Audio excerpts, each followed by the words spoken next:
में भारतीय जनता पार्टी ने वादा किया था कि 2500 रुपए महिलाओं को देंगे। गरीब और जरूरतमंद को देने के विरुद्ध में हम नहीं है। हम चाहते हैं कि वो दिया जाए, लेकिन वो किसको दिया जाए? क्या उसमें घुसपैठियों को पैसे देंगे जो इस देश के नागरिक ही नहीं है? क्या उनको पैसे देंगे जिन्होंने विदेशी घुसपैठिए नागरिकों को इस देश में लाया? क्या उनको पैसे देंगे जिनको इस देश में विदेशी नागरिकों को, घुसपैठियों को, बांग्लादेशियों को, रोहिंग्याओं को, अफगानियों को, पाकिस्तानियों को, 71 देशों के घुसपैठिए दिल्ली में हैं। एनसीआर में 50 लाख है, तो ऐसे में करीब 20 लाख महिलाएं हैं।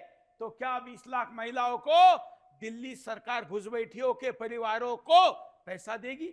अगर देगी तो क्या इस देश के सेना के जवानों का अपमान नहीं है? उनके ऊपर वो पत्थर फेंकते हैं, उनकी मनोदशा क्या होगी? क्या ये उनका अपमान नहीं है जो ईमानदारी के साथ मेहनत करते हैं और 2500 रुपए के लिए दूसरे के घरों में कपड़े या काम करते हैं, डोमेस्टिक वर्कर है? उन लोगों का यह अपमान नहीं है क्या? ईमानदारी के साथ काम करने वाले देशभक्त टैक्स पेयर का अपमान नहीं है क्या? भारत माता की जय नहीं कहेंगे कहने वालों को ये पैसे दिए जाएंगे क्या?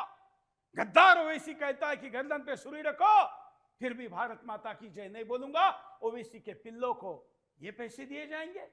उनको नैतिक अधिकार है क्या हमारे टैक्स पेयर के पैसे लेने का? जो भारत माता के बच्चों ने मेहनत करके टैक्स जमा किया है, उनका टैक्स भारत माता की जय न कहने वाले को जाना, ये सरासर गलत और केवल गलत है। ऐसे में मैं आपको आज के कार्यक्रम के द्वारा ये प्रश्न पूछ रहा हूं, क्या देश की लूट आपके सामने होगी और आप चुप बैठेंगे? मैं तो नहीं बैठ सकता, और इसलिए मैं खुलकर बोलने के लिए आया हूं, बिंदास बोल लेकर आया हूं, और लगातार प्रतिदिन आपके सामने बिंदास बोल तब तक करूंगा जब तक यह मुद्दा, राष्ट्रीय मुद्दा और दिल्ली का मुद्दा बनके इस विषय पर सरकार पुनर्विचार करने के लिए आगे नहीं आती।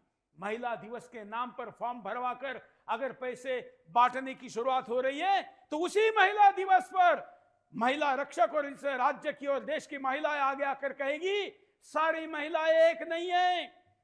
खास करके घुसपैठियों को यहां पर लेकर आकर इनको जन्म देने वाली इस देश की नहीं है। अभी अभी मैंने जिनका वर्णन किया वो नहीं है, वो परिवार की महिलाएं इस देश की महिलाएं नहीं है, जिनके लिए शरिया संविधान से बड़ा है।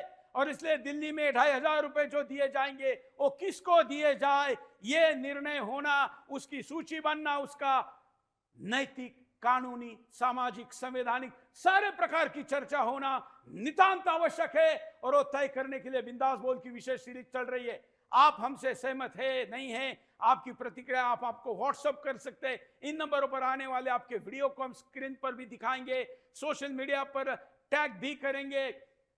2500 ओनली फॉर देशभक्त, इस हैशटैग के साथ अपनी बातों को रखिए।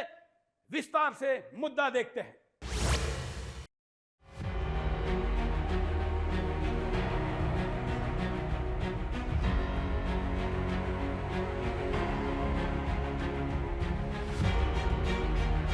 दिल्ली जीतने के लिए सभी दलों ने एड़ी चोटी का जोर लगाया। तरह तरह के दांव चले, वादों की पोटली लेकर दिल्ली वालों को रिझाने में कोई कसर नहीं छोड़ी गई। लेकिन दिल्ली के दिल में उनकी सुरक्षा और समृद्धि की चिंता थी। बीजेपी को चुन लिया इस उम्मीद में कि उनकी चुनौतियों का समाधान होगा। रेखा गुप्ता सीएम बनी तो दिल्ली की महिलाओं का मनोबल डबल हो गया।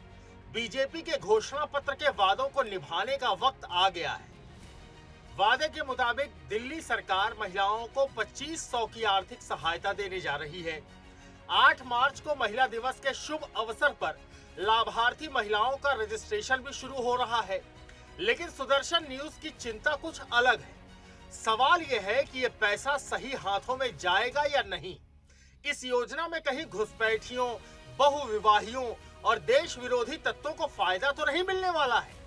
जब मेहनतकश हिंदू टैक्स पेयर की कमाई से यह पैसा दिया जा रहा है, तो यह सुनिश्चित क्यों नहीं किया जा रहा कि इसका लाभ केवल दिल्ली वालों या सिर्फ भारतीय नागरिकों को ही मिले?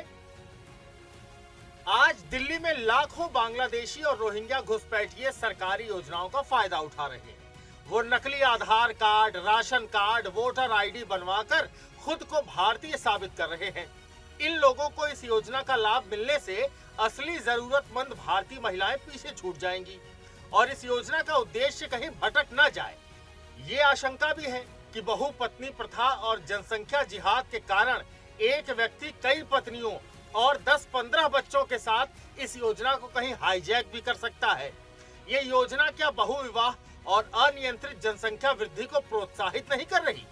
जो लोग भारत माता की जय नहीं बोलते, जो देश के संविधान को नहीं मानते, जो सैनिकों पर पत्थर फेंकते हैं, वो क्या भारत के टैक्स का पैसा लेने के हकदार हैं?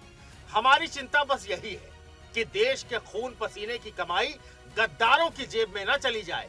ये पैसा उन्हीं को मिले जो वास्तव में जरूरतमंद हैं, न कि दंगाइयों, विदेशी फंडिंग पर पलने वालों और भारत विरोधी ताकतों को।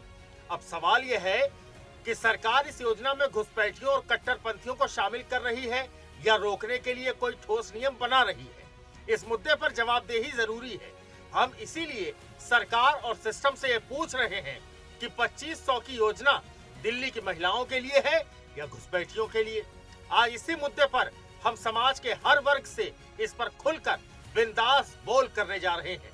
आप भी बोलिए, बिंदास बोलिए। Bureau report, Sudarshan news.